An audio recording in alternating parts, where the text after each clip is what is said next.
Welcome back everyone, Mr. Allen here. Today we're going to look at sum and difference formulas, just a few new identities that we can make use of sort of when appropriate, whenever they kind of come up. The idea here is that if we have something in this form, so if we have sine of a combination of two angles, we can rewrite it in, sort of using this. What that's going to allow us to do is find the exact value of something like sine of 75, for which I don't know the exact value. By using my maybe sine of 30 here and sine of 45, or sine of 30 plus 45 more specifically, and then rewriting in a different form. So the two that I'm going to do quickly here, sine 75, cos of 5 pi over 12. I'll just drag this one up. So sine of 75, as we just said, 75 degrees is the same as 45 degrees plus 30 degrees together. And so rewriting sine of 75 as this shouldn't be too much of a big deal for anybody. When we have something in this form, kind of looking at the various options we have available to us, sine of two angles added together is the same as rewriting it this way. So this is, again, an identity that for any two angles, or any way we can write an angle being added together here, we can rewrite with this combination of sine cos plus cosine. And then basically, if we kind of go through, rewrite it as sine of the first angle times cos of the second plus cos of the first angle times sine of the second. Again, just exactly what was here. Now that I've got angles that I know, these are my special angles, my sines, my 45s, my 30s, my 60s, my 90s, my zeros, my 180s, all those ones that I kind of know instinctively, or that I can find easily on our charts. I can sort of fill in the exact ratios for each one. Sine of 45 is root 2 over 2, and so on. Add them up. And then at the end here, I get two fractions in quarters. I can add them together, but really they don't simplify at all at that point. Looking at cos of 5 pi over 12, again, not an angle I know. If I can rewrite it though as a combination of two angles that I do know, then I can make use of one of these formulas up top. One option would be to rewrite it as 3 pi over 12 plus 2 pi over 12. And this takes a little bit of work, but basically when I think about what 3 pi over 12 is, hopefully I recognize that it's the same as pi over 4. Pi over 4 is one of my special angles that I use regularly. 2 pi over 12 is the same as pi over 6. And so again, this is the 30-degree angle, this is the 45-degree angle. A little bit of trial and error maybe to kind of get comfortable with this, but basically these are sort of the equivalent of these two angles and angles that I could make use of in this case. Don't have a great idea how to explain how you pick out these angles, but in the case of twelfths, my options are basically I could rewrite this so that one of my angles is pi over 12, or one of my angles is 2 pi over 12, or 3 pi over 12, and so on. And then just kind of mentally I can kind of go through and say, well, this one I don't know. Again, 5 pi over 12 obviously I didn't know, but the ones that were left over, 2 pi over 12, 3 pi over 12, 4 pi over 12, 6 pi over 12, and so on, angles that I do know, I could make use of any of those. So essentially one option is this one. There are some other options as well. 8 pi over 12, if we just sort of think about where 8 pi over 12 is, well, 8 pi over 12, sorry, is divided by 4, 2 pi over 3, and so it's out here. 2 pi over 3, 120 degrees, leaves me with a 60-degree angle in here. And so something that I could use that way, this is pi over 4 again. So that would be another option that I could use. And I could also split it up this way. 9 pi over 12, again, 3 pi over 4. usually if we have, or anytime we have a denominator of 3, 4, we're in pretty good shape.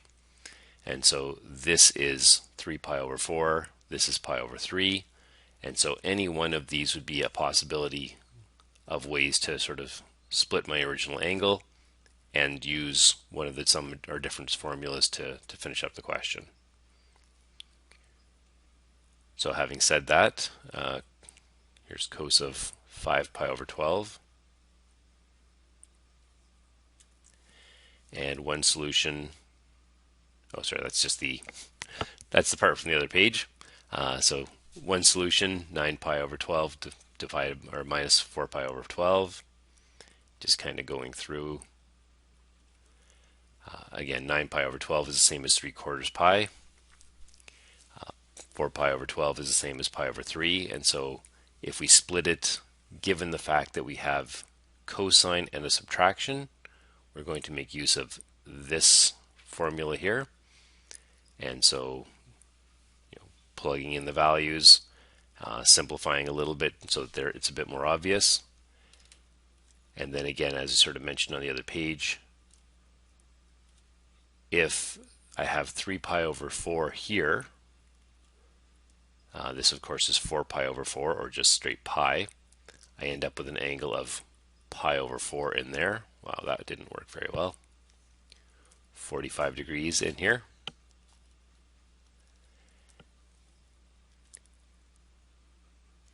And so definitely an angle I can work with. In this area, 3 pi over 4 for cosine is going to be negative, and so I end up with negative the ratio for 45 degrees. So negative root 2 over 2. For the sine value, sine is positive over here based on our cast rule. Sine is positive here, cosine is negative, and so other than grabbing the ratio that I know, I'm just looking to make it negative or positive, and then of course finish up the question. Pretty similar solution to the last one actually. And just to show, in case anybody's a little concerned,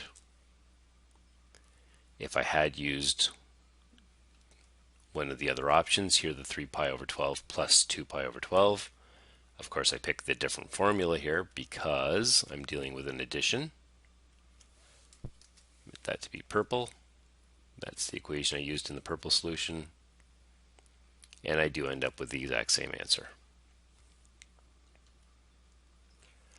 Last option here, or sort of another way that this can be used, if you happen to have what it looks like the right side of our identities or of our formulas here, of course we can rearrange this into kind of going the opposite direction. So here, pi over 16 plus 3 pi over 16, or yeah, pi over 16 and 3 pi over 16. I don't actually know how to find cosine of either of those, but when I go through and recognize that this is actually the one I've got,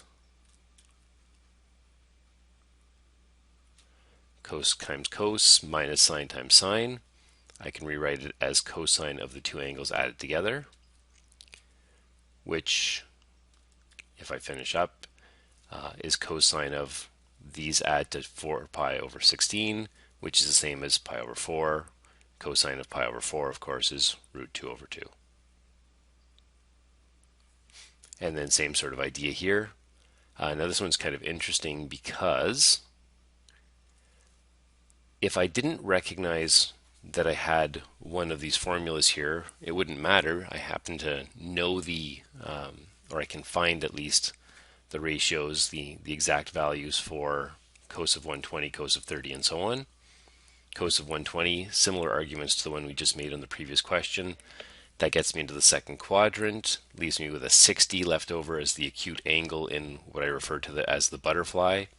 And so negative 1/2 is that value. Cos of 30, of course, has a value of root 3 over 2, and so on as we go across. We get an answer of 0 if we add these together.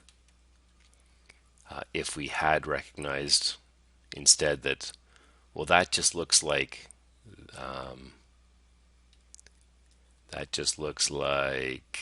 this one, a cos plus a sine, and a sine. I can rewrite it as cosine of the two angles subtracted. The 120 minus the 30 gives me cos of 90, and of course cos of 90 is 0. Now again, one last maybe interesting thing here. Recognizing that cos 120 times cos 30 can be done in either order. Adding, of course, shouldn't be a problem if I rearrange things a bit. I could think of this as this expression instead. Cos of 30 times cos 120 plus sine of 30 times sine of 120.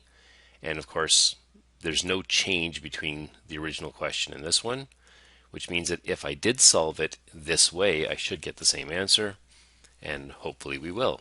So my first angle is the 30, my second angle is the 120. Again, it becomes a subtraction. So now I have cos of negative 90, which of course should give me the 0 and does as well. Okay. So again, just sort of, these are just kind of new tools to add to our expanding chest of different options.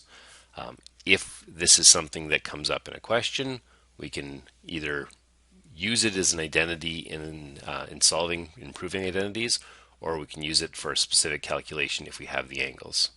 It probably wouldn't come up too often in our identity questions, but certainly it's a possibility. If I had sine of x plus y, you could expand it to this and then possibly have that compared appropriately to the other side of the equation. Okay, so stopping there, a little bit longer than I meant to, but hopefully that gets the gist of it so that you can get through today's work as well.